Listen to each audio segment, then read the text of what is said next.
Assalamualaikum warahmatullahi wabarakatuh dan salam sejahtera. Saya Nofariani Imani dari kru TV PSS Paratu. Pada hari ini saya akan melaporkan program aktiviti memboros gigi kepada semua pelajar SK Federal Lampau Utara 1 yang berlangsung di Dewan Ibnu Sina. Mari sama-sama kita saksikan kemeriahan program ini.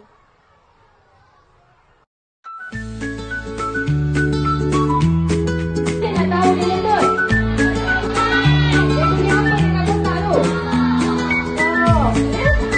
Jangan main gigi je.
Sekian sahaja daripada kami. Teruskan kesenangan anda bersama TV PSS Paratu.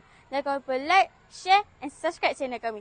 Jumpa kami lagi di episod akan datang. Assalamualaikum warahmatullahi wabarakatuh. Bye.